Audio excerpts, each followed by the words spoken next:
اللهم صل على سيدنا محمد وعلى آله وصحبه أفضل صلواتك عدد معلوماتك بارك وسلم. الحمد للہ رب العالمین والصلاة والسلام علی اشرف الانبیاء والمرسلین اللہم صل علی سیدنا محمد وعلی آلہ وصحبہ افضل صلواتک وعدد معلوماتک وبارک وسلم صلاۃ و تسلیما علیک یا سیدی یا رسول اللہ. اعوذ باللہ من الشیطان الرجیم. بسم اللہ الرحمن الرحیم. قل بفضل اللہ وبرحمتہ فبذلک فلیفرحوا هو خیر مما یجمعون. صدق اللہ العظیم. صدق رسولہ النبی الکریم. ونحن علی ذلک لمن الشاہدین والشاکرین والحمد للہ رب العالمین. محترم حاضرین و ناظرین، السلام علیکم ورحمۃ اللہ وبرکاتہ. آج ہم میلاد نامے کی نویں نشست کا آغاز کرتے ہیں. گزشتہ 8ویں نشست میں ہم نے سرکار دو عالم صلی اللہ علیہ وآلہ وسلم کے عظمت و شان کے تعلق سے ذکر پڑھا تھا، اس کے متعلق کی سعادت حاصل کی تھی. ابھی چوتھی فصل کا آغاز ہوتا ہے. اس سے پہلے رسالت کو کافی دلائل کے ساتھ ثابت کیا جا چکا ہے اور رسالت کا جوہر نور ہدایت ہے. اس فصل میں نور ہدایت کی خصوصیات اور تاثرات کا بیان ہے. حضرت محمد صلی اللہ علیہ وآلہ وسلم کو رسول بنانے سے جو بات حاصل ہوئی، کسی پیغمبر کو رسول بنانے سے وہ بات حاصل نہیں ہوئی. اس واسطے کہ سب پیغمبر ایک مرتبہ کے نہیں ہیں، سب کا فیضان ایک طرح کا نہیں ہے. سب پیغمبر ایک مرتبے کے نہیں ہیں، سب کا فیضان ایک طرح کا نہیں ہے. چراغ، لالٹین، گیس کے ہنڈے، بجلی کے خمخمے، تارے، چاند، یہ سب اندھیریاں دور کرنے کے لیے ہیں، مگر یہ سب ایک درجے کے نہیں ہیں. چراغ میں ایک درجے کا نور ہے جس سے اندھیری دور ہوتی ہے، تو لالٹین میں کئی درجے زیادہ، گیس کے ہنڈوں میں اس سے زیادہ، بجلی کے خمخموں میں اس سے بھی زیادہ، تاروں اور چاند میں سب سے زیادہ. گو کہ سب میں ایک سے ایک بڑھ کر نور ہے، مگر کسی سے سارا عالم منور نہ ہو سکا. کوئی ایک کمرے کو روشن کیا تو کسی نے گھر روشن کیا. سارا عالم روشن کرنے کے لیے سورج ہی ہے، اس سے دنیا کا کونا کونا منور ہو گیا. ایسا ہی تمام پیغمبر گمراہی کی اندھیری دور کرنے کے لیے ہیں، مگر سب ایک درجے کے نہیں ہیں. کسی نے ایک قوم کی ہدایت کی تو کسی نے ایک بستی کی، مگر سارے قوموں کو، دنیا کی ساری بستیوں کو منور کرنے کے لیے حضرت محمد صلی اللہ علیہ وآلہ وسلم کو پیدا کیا. آپ سے مثل سورج کے دنیا کا کونا کونا منور ہو گیا اور گمراہی دور ہوئی. اس لیے اللہ تعالیٰ کا ارشاد ہے، وَلَقَدْ فَضَّلْنَا بَعْضَ النَّبِيِّينَ عَلَىٰ بَعْضٍ. ہم نے ایک پیغمبر کو دوسرے پیغمبر پر فضیلت دی ہے، کسی کو ایک درجہ اور کسی کو 2 درجے. اسی طرح دوسری جگہ ارشاد فرماتا ہے، وَرَفَعَ بَعْضُهُمْ دَرَجَاتٍ. ہم محمد صلی اللہ علیہ وآلہ وسلم کو سینکڑوں، ہزاروں، بے گنتی درجے دیے ہیں. الغرض جب تک مدینے کا چاند نہیں نکلا تھا، عالم تیرہ و تار تھا. تیرہ کہنا اندھیرا، اندھیرے کو تیرہ کہتے ہیں. عالم تیرہ و تار تھا، کسی کو کچھ سوجھتا ہی نہیں تھا. شیطان چور کی خوب بنائی تھی، عقائد لوٹ رہا تھا اور اعمال بھی. ایسے وقت میں خدا تعالیٰ کی رحمت کو جوش ہوا. مدینہ شریف میں ایسا چراغ روشن ہوا جس سے سارا عالم چمک اٹھا. انا ارسلناک شاہدا و مبشرا و نذیرا وداعیا الی اللہ باذنہ وسراجا منیرا. سورہ احزاب کی آیت ہے. بے شک ہم نے بھیجا ہے آپ کو گواہی دینے والا اور خوشخبری دینے والا اور ڈرانے والا اور اللہ کی طرف بلانے والا اور روشن چراغ بنا کر. قد جاءکم من اللہ نور و کتاب مبین. سورہ مائدہ کی آیت ہے. غرض کہ اللہ کی طرف سے تمہارے پاس نور یعنی محمد صلی اللہ علیہ وآلہ وسلم اور قرآن آ چکا ہے. اس آیت میں حضور صلی اللہ علیہ وآلہ وسلم کو نور اللہ اس لیے فرمایا کہ نور طالب اور مطلوب کے درمیان واسطہ ہے. طالب جو طلب کرتا ہے، مطلوب جس کی طلب ہوتی ہے، دونوں کے درمیان کا واسطہ ہے. اس لیے کہ نور طالب المطلوب کے درمیان واسطہ دید ہوتا ہے۔ حضور بھی اللہ اور اللہ والوں کے درمیان واسطہ ہے۔ حضور بھی اللہ اور اللہ والوں کے درمیان واسطہ ہیں۔ اللہ تعالیٰ نے نور خدا اس لیے بھی کہا ہے کہ مظہر اتم حضور ہی ہیں۔ مظہر اتم مکمل ظہور، مظہر اتم یعنی اللہ تعالیٰ کا نور کامل طور پر حضور سے ظاہر ہونے کی تفصیل۔ دوسرے پیغمبر بھی اللہ تعالیٰ کے نور سے منور تھے، مگر وہ پیغمبر اللہ تعالیٰ کے نور کے پورے مظہر نہیں تھے۔ یہی وجہ تھی کہ ان سے ہدایت بھی صرف خاص خاص قوموں اور خاص خاص ملک کو ہوئی۔ حضرت صلی اللہ علیہ وآلہ وسلم اللہ تعالیٰ کے نور کے پورے مظہر تھے، اس لیے پوری ہدایت ہوئی، دنیا کے کونے کونے میں ہدایت پہنچ گئی۔ یہ آپ نور خدا کے مظہر اتم ہونے کی بیان دلیل ہے۔ مثل نورہ کمشکات فیہا مصباح المصباح فیہا زجاجہ، سورہ نور کی آیت ہے۔ اللہ تعالیٰ کا ارشاد ہے کہ ہمارے نور سے سارا آسمان اور ساری زمین منور ہیں، مگر کوئی مظہر اتم اس نور کا نہ ہوا۔ ہمارے نور کے مظہر اتم اگر دیکھنا ہو تو رسول اللہ صلی اللہ علیہ وآلہ وسلم کو دیکھو۔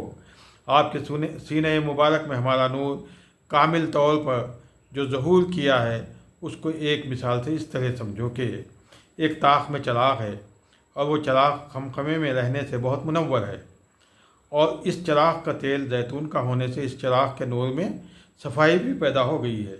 اس مثال کے بعد حضور کے سینہ مبارک کے نور پر غور فرمائیے۔ جس طرح چراغ کے طاق میں رہنے اور اس میں بہتر تیل کی وجہ سے کامل درجے کا نور ظاہر ہوتا ہے، اسی طرح اللہ تعالیٰ کا نور حضرت صلی اللہ علیہ وآلہ وسلم کے سینہ مبارک میں ظاہر ہو کر کمال درجے کو پہنچا۔ اسی کی وضاحت میں اللہ تعالیٰ کا ارشاد ہے، الم نشرح لک صدرک، ارشاد ہوتا ہے کہ ہم اپنا کامل اور پورا نور آپ کے سینے میں ڈال دیے، جس کا نتیجہ یہ ہے کہ آپ کا سینہ کامل طور سے منور ہو کر شرح صدر ہو گیا۔ نور کو سایہ نہیں ہوتا، چونکہ حضور صلی اللہ علیہ وآلہ وسلم ظاہر و باطن ہر طرح نور ہی نور تھے، اس لیے حضور کو بھی سایہ نہ تھا۔ حضور صلی اللہ علیہ وآلہ وسلم کے نور مبارک سے صدہا ظاہراً و باطناً روشن ہوئے۔ باطنی طور پر قیامت تک اولیاء کبار اور علماء ابرار روشن ہوتے رہیں گے۔ ظاہراً جو سینکڑوں چیزیں روشن ہوئیں، ان کی چند مثالیں ملاحظہ فرمائیے۔ بخاری کی حدیث نقل کر رہے ہیں حضرت، دو صحابی نماز عشاء پڑھ کر حضرت کے پاس سے رخصت ہونے لگے۔ اس وقت ابر تھا اور اندھیرا تھا۔ حضور نے ایک کھجور کی لکڑی ایک صحابی کے ہاتھ میں دیے، وہ لکڑی چمکنے لگی جس سے راہ نظر آتی تھی۔ جب وہ دونوں صحابی ایک دوسرے سے جدا ہونے لگے تو وہ اس لکڑی سے دوسرے صحابی اپنی لکڑی ملا لیے، وہ لکڑی بھی روشن ہو گئی۔ اسی روشنی میں ہر ایک اپنے اپنے گھر پہنچ گئے۔ یہ تھا رسول اللہ صلی اللہ علیہ وآلہ وسلم کے نور سے ظاہری چیزوں کا منور ہونا۔ اسی طرح بیہقی کی حدیث میں مذکور ہے، بعض صحابہ فرماتے ہیں کہ ایک رات ہم حضرت صلی اللہ علیہ وآلہ وسلم کے پاس سے رخصت ہوئے، وہ رات اندھیری تھی۔ حضور صلی اللہ علیہ وآلہ وسلم کے فیضان سے ہماری انگلیاں روشن ہو گئیں اور ہم اس روشنی میں آرام سے اپنے اپنے گھر پہنچ گئے۔ یہ ہے حضرت صلی اللہ علیہ وآلہ وسلم کے نور سے ظاہری چیز کا منور ہونا۔ اور یہ حدیث میں مذکور ہے کہ حضور صلی اللہ علیہ وآلہ وسلم دعوت اسلام کے لیے چند صحابہ کو بھیجے تو وہ صحابہ درخواست کیے کہ اسلام سچا مذہب ہونے پر ہم کیا دلیل پیش کریں، تو حضور صلی اللہ علیہ وآلہ وسلم نے ان کے دونوں آنکھوں کے بیچ میں انگلی رکھ دیے، جس سے ان کے دونوں آنکھوں کے بیچ سے نور چمکنے لگا۔ صحابہ اس نور سے اپنا کوڑا ملا لیے تو وہ کوڑا بھی اس نور سے چمکنے لگا۔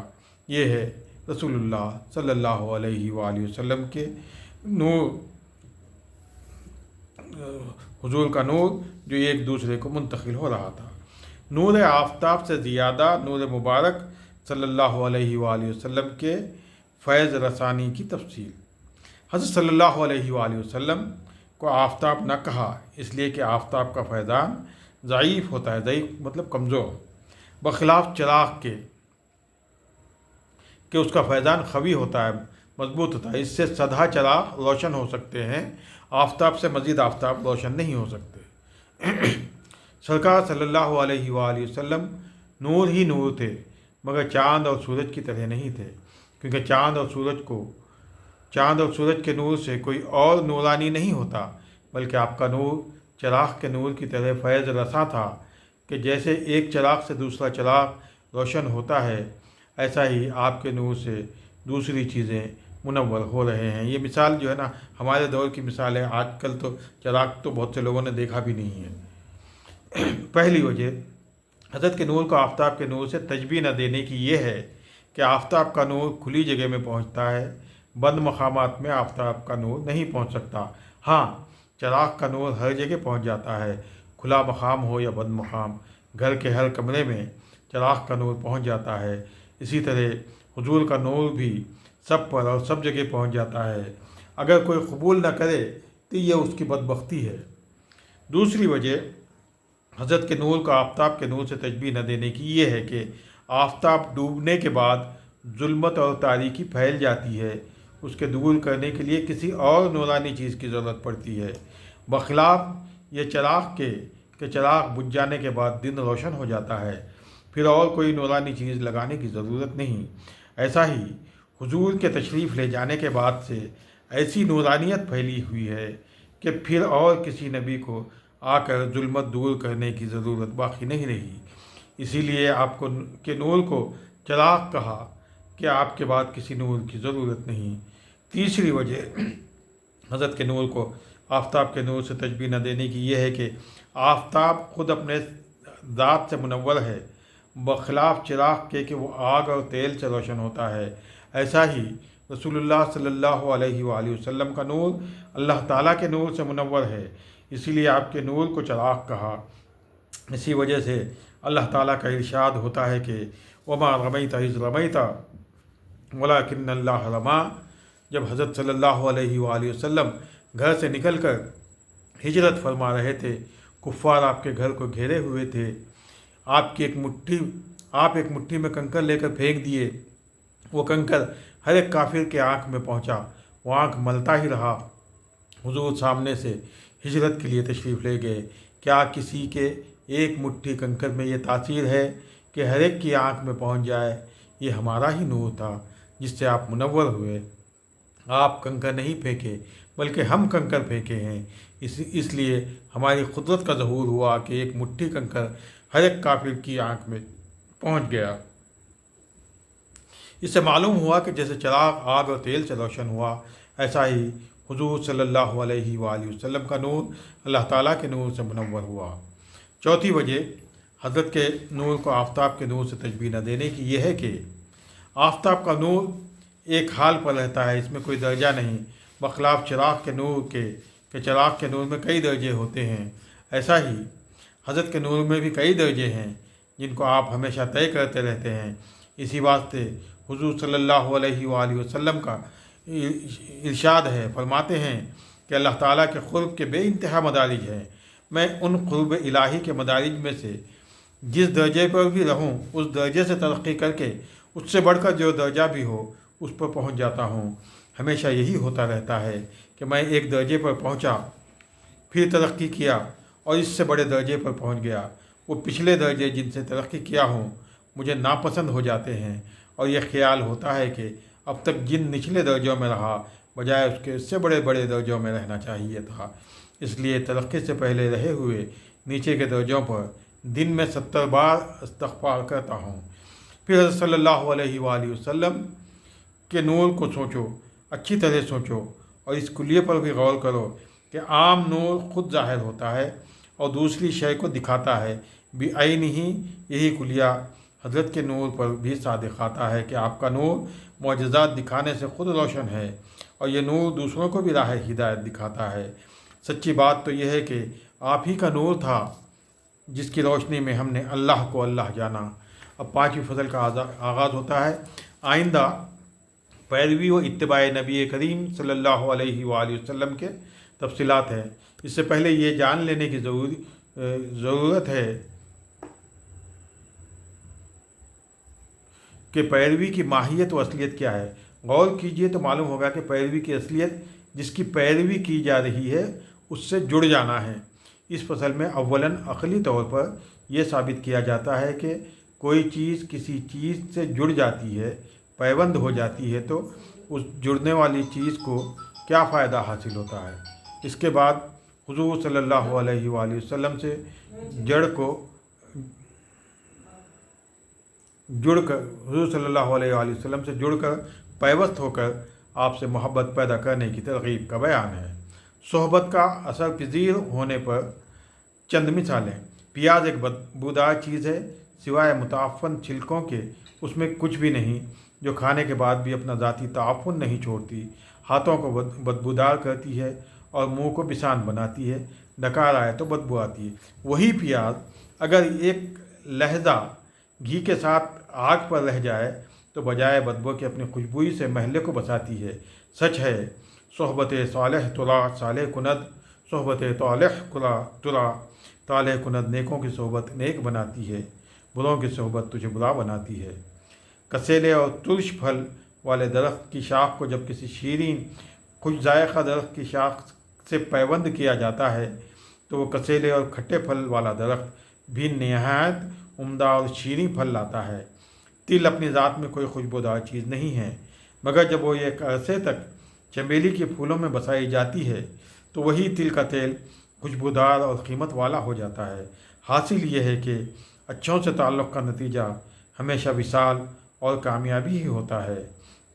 تمام ریل گاڑیاں بے جان چیز ہیں، از خود مطلقاً حرکت نہیں کر سکتی، البتہ انجن چلنے والی چیز ہے، مگر جب وہ مردہ گاڑیاں چلنے والے انجن سے مل جاتی ہیں تو نہایت تیز چلنے والی ہو جاتی ہیں۔ جس وقت انجن اسٹیشن پہنچتا ہے اسی وقت گاڑیاں بھی پہنچ جاتی ہیں۔ پانی اپنی کثرت کی وجہ سے کم قیمت ہے، اگر اسی پانی کو ایک مدت تک گلاب کے پھول کی صحبت میسر ہو جائے تو وہ بیش قیمت عرق گلاب ہو جاتا ہے۔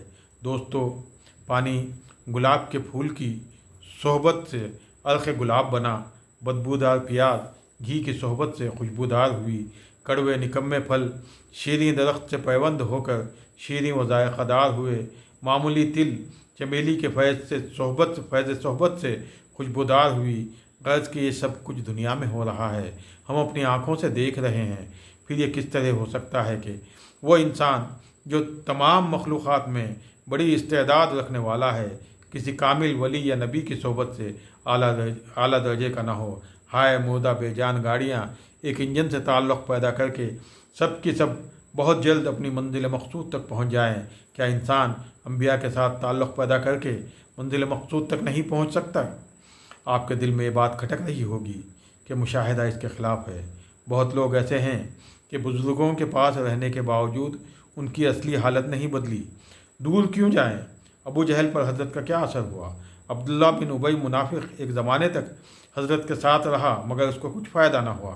دوستو، آپ نے غور نہ کیا ورنہ نتیجہ صاف ہے اور بات کھلی ہوئی ہے۔ پیاز پر گھی کی صحبت کا اثر اس وقت تک نہیں ہو سکتا اور وہ اپنے بدبوئی چھوڑ کر خوشبوئی حاصل نہیں کر سکتی جب تک کہ گھی کے ساتھ اپنی جان نہ جلائے۔ پیاز کی ڈلی کو 1 سال تک گھی کے اندر ڈالے رکھیے، کبھی بھی اس کی بدبوئی نہ جائے گی۔ پیاز کو اپنا مقصد حاصل کرنے کے لیے کیا کرنا پڑے گا؟ پہلے تو کٹ کر ٹکڑے ہونا پڑے گا، اس کے بعد گھی میں جلنا پڑے گا، جب کہیں اپنی بدبوئی چھوڑ کر خوشبوئی حاصل کر سکے گی۔ اسی طرح اگر لوگ نبی صلی اللہ علیہ وآلہ وسلم کی تابع داری میں ٹکڑے ٹکڑے ہو جائیں اور حضرت کی محبت کے گھی میں جل جائیں تب کہیں پاک اور خوشبودار ہوں گے۔ صاحبو، ایک ابو جہل کا رونا مت لو، ہم کب حضرت کی تابع داری میں ٹکڑے ٹکڑے ہوئے ہیں، حضور کی محبت میں کب جلے ہیں؟ پھر ہم اگر پاک ہوں گے تو کیسے پاک ہوں گے اور کیسے خوشبودار ہوں گے؟ کھٹے درخت کی شاخ پر شیریں درخت کی شاخ کا پیوند لگاتے ہیں، اس وقت ترش شاخ کو تراشتے ہیں۔ اگر اس ترش شاخ کو نہ تراشا جائے گا تو کبھی پیوند درست نہ ہوگا۔ اسی طرح نبی صلی اللہ علیہ وآلہ وسلم کی اطاعت کا پیوند لگا کر اپنی مرضی و خواہش کو بالکل نہ ترک کیا جائے گا تو کبھی بھی نبی کے فیضان سے شیریں ہونا میسر نہ ہوگا اور کبھی بھی برے اخلاق کی ترشی زائل نہ ہوگی۔ ابو جہل نے کبھی پیوند درست کیا اور ابو جہل نے کب پیوند درست کیا تھا اور اب ہم کب حضور سے پیوند درست کیے ہوئے ہیں؟ صاحبو، ہماری حالت درست نہ ہونے کا اندرونی سبب معلوم کرنے کے لیے ذیل کی مثال پر غور کیجیے۔ ریل گاڑی کے ڈبے انجن کے قریب کھڑے ہوئے ہیں، دیکھنے والوں کو دھوکہ ہو رہا ہے کہ یہ ڈبے انجن سے لگے ہیں۔ جب انجن چلا تو اب معلوم ہوا کہ جو ڈبے اپنی زنجیر اس انجن سے جوڑے ہوئے تھے وہ انجن کے ساتھ چلنے لگے اور اپنی منزل مقصود تک پہنچ گئے، اور جو ڈبے ظاہری اتصال رکھتے تھے، اپنی زنجیر اس انجن سے نہیں جوڑے تھے، وہ وہیں کے وہیں رہ گئے۔ دوستو، غور کرو، ظاہری اتصال کیا کام آتا ہے؟ کیا آپ یہ سمجھتے ہیں کہ پانی صرف گلاب کی صحبت میں رہ کر عرق گلاب کہلاتا ہے؟ ہائے، آپ نے اس پر نظر نہیں ڈالی کہ پانی کو خرمبیخ میں بند ہو کر کس قدر جلنا پڑا ہے، تب کہیں جا کر عرق گلاب کہلایا۔